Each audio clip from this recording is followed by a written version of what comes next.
एक पुरानी हवेली थी रायपुर के बाहर। 4 सदियों से ज़्यादा पुरानी। दीवारें सफ़ेद थी पर अब काली जैसी काली हो चुकी थी, जैसे सदियों की उदासी ने उन्हें बेरंग कर दिया हो। रात के 12 बजते ही दरवाजे पर धीमी धीमी सी खट खट की आवाज़ सुनाई देती थी।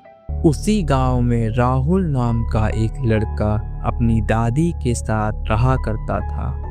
राहुल को उस हवेली के राज जानने की बहुत उत्सुकता थी, इसलिए आज वो उस हवेली में जाने वाला था। राहुल खुद से कहता है, आज मैं उसी हवेली में जाऊंगा क्योंकि मेरी दादी ने कहा था वहाँ एक औरत रहती थी जिसका नाम गौरी था। उसने मरने से पहले कहा था मैं इंतज़ार करूंगी। मैंने टॉर्च ली और रात के 1 बजते ही हवेली के पास पहुंच गया। मैंने हवेली के चारों तरफ देखा। हवेली का दरवाज़ा पहले से खुला हुआ था, जैसे मानो पहले से किसी के आने का इंतज़ार हो रहा हो।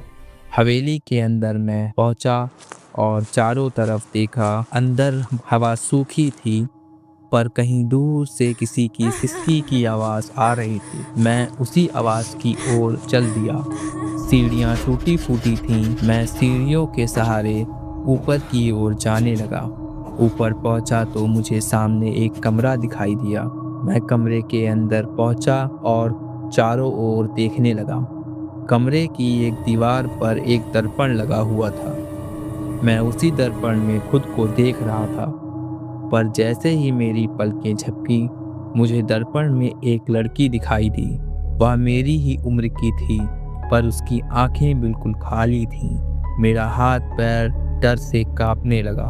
उसी दर्पण में मेरी आंखों में देखकर वह लड़की मुझसे बोली, तुम देर से आए हो, मैं 7 साल से इंतजार कर रही थी।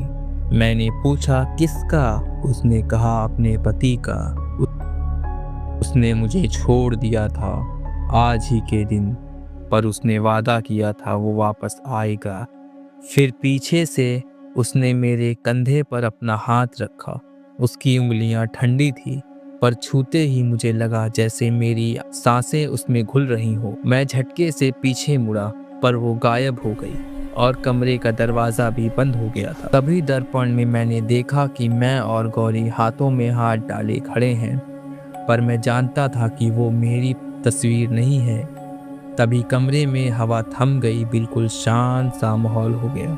मैंने कुछ बोलने की कोशिश की, पर मेरी आवाज़ नहीं निकली। बस वही ठंडा स्पर्श मेरे कंधे पर फिर से महसूस हुआ और फिर सब कुछ काला हो गया।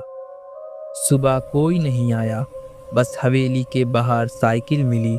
चैन टूटी हुई थी और दरवाजे पर खून से एक नाम लिखा हुआ था, गौरी। इंतज़ार खत्म।